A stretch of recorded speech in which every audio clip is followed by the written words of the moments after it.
National education consultants association మరియు Adi Shankara university ఆధ్వర్యంలో the biggest education expo in Nellore. అంటే ఈ రాజు వెడ్స్ రాంబాయ్ మూవీ రిలీజ్ కాకముందు సాయిలు లైఫ్లో లేకపోతే బోస్ లైఫ్లో లేనిది ఏది, ఈ సినిమా హిట్ అయినాక వచ్చి యాడ్ అయినది ఏది? అంటే ఆలోచన విధానం మారిపోయింది సార్. అందరూ ఆలోచన విధానం మారిపోయింది. అవి అందరూ ఒక రకంగా చూసేది, ఒక రకంగా మాట్లాడేది. చిన్నోళ్ళైనా పెద్దోళ్ళైనా మన ఇంట్లో కొత్తగా వచ్చిన వాళ్ళైనా సరే ఎవరైనా సరే ఒక రకంగా మాట్లాడుకునేది. ఎప్పుడైతే ఇది వచ్చిందో ఆహా అనుకున్నారు ఇక. బంధువుల టోన్ అంతా మారిపోయిందా? మొత్తం మొత్తం దెబ్బకి మారిపోయింది. నాకు అనిపిస్తుంది ఏంద్రా ఇట్లున్నారు అనుకుంటా. అదే చెప్పినా కదా సార్, లేదు ఉంటే ఇలా అది రావాలని. అది ఎప్పటికట్లనే ఉంటే బెటర్ సార్. వాడు కూడా మంచిగా ఉంటాడు. నువ్వు మూమెంట్ ఇప్పుడు నెక్స్ట్ నాదేమన్నా డమ్మాలు అయిందనుకో మళ్ళా కథం. నాకు ఇవన్నీ ఎందుకు, నువ్వు ఉండరా నాన్న, నువ్వు నార్మల్గా ఉండు అని చెప్పి నా మనసు అనిపిస్తూ ఉంటుంది. సో అవన్నీ ఉన్నారు సార్, అవన్నీ మారినాయి, అట్లా ఉన్నారు జనాలు. సో మనం ఏంటంటే జాగ్రత్తగా వాళ్ళ కోసం కాకపోయినా మన కోసం చేసుకోవాలి అంతే. వాళ్ళు ఏదో అనుకుంటారు, వాళ్ళు ఏదో పొగడాలి గీడాలని కాకుండా మనం చేసుకుంటా పోతే కథం సార్. అండ్ నిన్న సక్సెస్ మీట్లో వేణు గారు మాట్లాడుతూ బట్టలు తీసుకోమంటే 10,000 అవుతాయి వద్దంటున్నారు అని చెప్పి అన్నారు. అంటే ఎందుకు అంటే ఆ కాస్ట్లీ బట్టలు మనది కావు అనే, లేకుంటే డబ్బులు అంత ఖర్చు పెట్టకూడదనే? అవి కావు సార్, మనవి కావు అంటే చెప్పిన. ఒకసారి ఒక ఇంటర్వ్యూలో చెప్పింది సార్, ₹1 కోసం ఎతికినా, మొత్తం ₹1 కోసం ఎతికినా.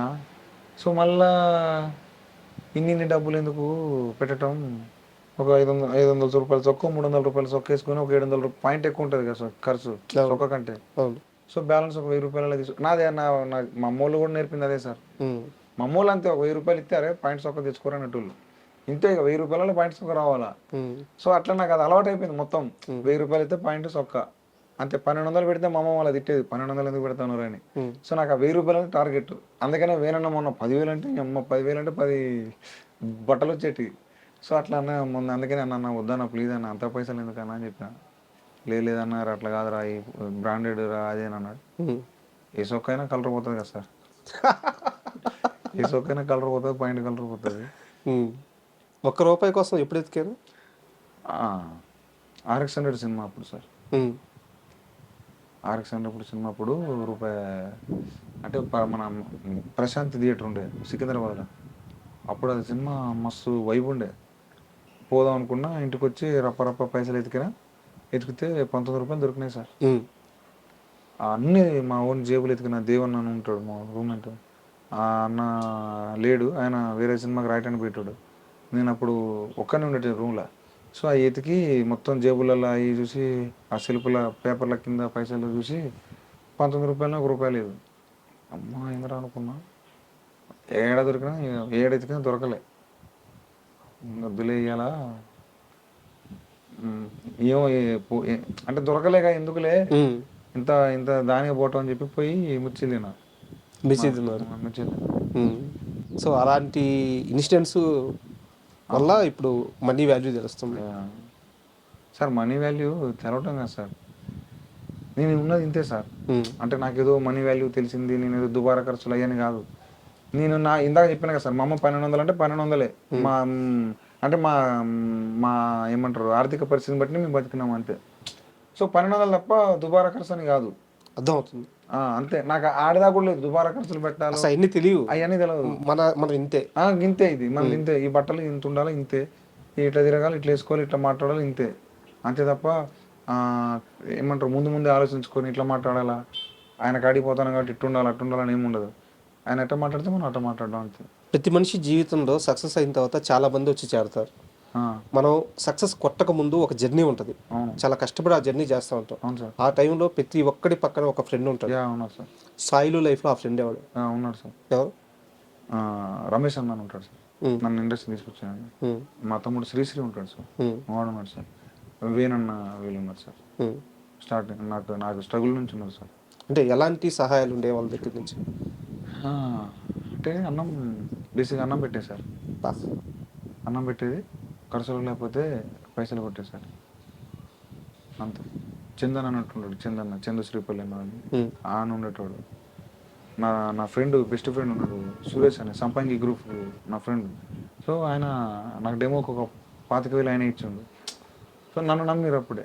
సో నాకు వీళ్ళు ఉన్నారు సార్, మనుషులు ఉన్నారు. ఏదో షూటింగ్కి వెళ్తే భోజనం దగ్గర ఏదో జరిగిందని చెప్పి విన్నాను, నిజమేనా? అది నిజమే సార్. మూవీ పేరు చెప్పొద్దు. లేదు సార్, అది ఒక show. Okay, TV show. Okay.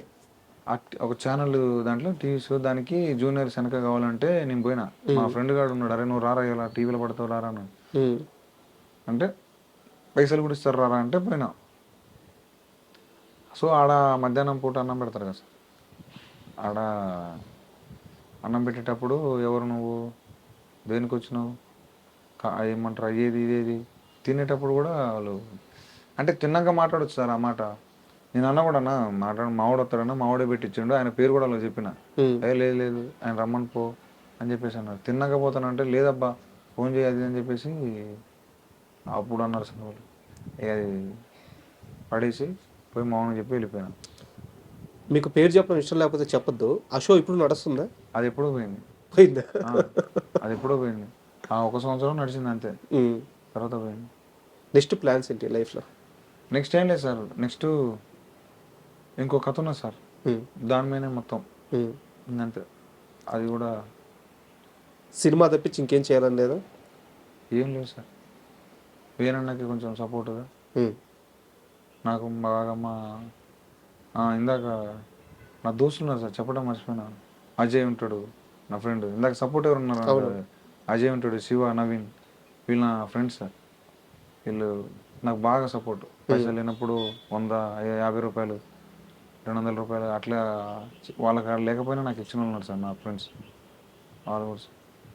And నేను సక్సెస్ మీట్లో మాట్లాడుతూ శివాజీ రాజా గురించి సార్ నా నాన్నలాగా అని చెప్పారు.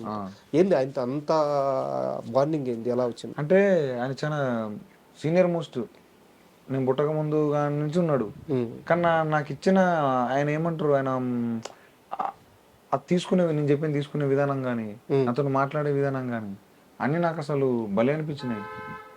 నన్ను కొడుకు లెక్క చూసుకునేటోడు డే వన్ నుంచి రాగానే, నాన్న ఏం కావాలి నాన్న, అవునా నాన్న ఇట్లా వద్దా నాన్న, సరే నాన్న ఇష్టం నాన్న, లేకపోతే ఇట్లా పోతుంటే కాదు నాన్న దీనికి ఇది అవసరం, ఇట్లా వస్తుంది, ఈ ఎమోషన్ తర్వాత ఇట్లా గ్యాప్ ఇస్తా, ఇట్లా ఇస్తా అని చెప్తే నేను అంటే నా అక్కడ ఉన్న వాళ్ళందరూ ఫ్రెష్ వాళ్ళే, వాళ్ళు నేను ఏం చెప్పేసి. కానీ నాకు వచ్చేసరికి నాకు ఒక అమ్మ అనిపించింది, దీంట్లో కూడా చూడొచ్చు ఆ యాంగిల్ అనిపించింది. సో అట్లా నాకు నా ఫాదర్ లెక్క అనిపించింది. అంటే నేను తప్పటడుగులు వేసేటప్పుడు డైలాగ్ వర్షన్లో చిన్నవి నాకు సరిది తీర్చుడు చూడండి, అవి నాకు నా ఫాదర్ లెక్క అనిపించింది.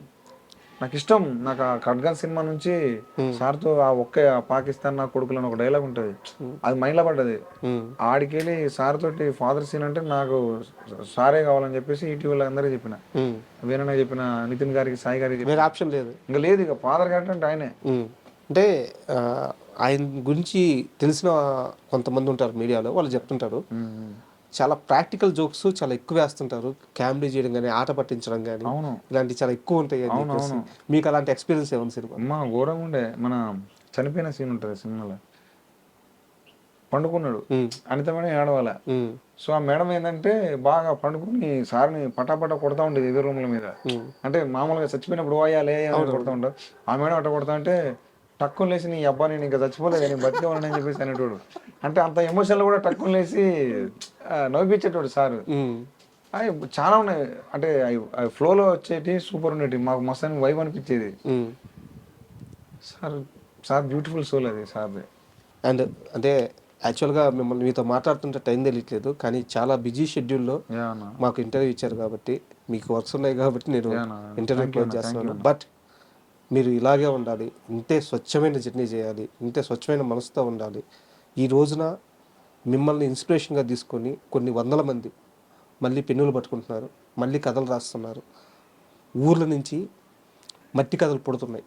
మీలాంటి వాళ్ళు ఇండస్ట్రీకి కావాలి, మీ జర్నీ ఇలాగే కొనసాగాలని, మీరు ఇంకా చాలా హై లెవెల్కి వెళ్ళాలని మనస్ఫూర్తిగా కోరుకుంటున్నాను. ఆల్ ది బెస్ట్ అండి. Thank you sir, thank you so much sir. And for more videos, please subscribe to iDream. Please subscribe to iDream. Please subscribe iDream. And please subscribe to iDream. For more videos, subscribe to iDream. Please like, share, and subscribe to the channel. Congratulations, iDream. Subscribe to iDream. Subscribe to iDream. So subscribe to iDream Media. iDream ki iDream team అందరికి huge congratulations. Please subscribe iDream Media. Please subscribe to iDream. Subscribe iDream. Please subscribe to iDream. iDream అంటే నా కళల channel subscribe చేసుకున్న నోరు తిరుగుతలేదు, మీరైతే గంట గుర్తు కొట్టండి. For more such videos, please subscribe to iDream.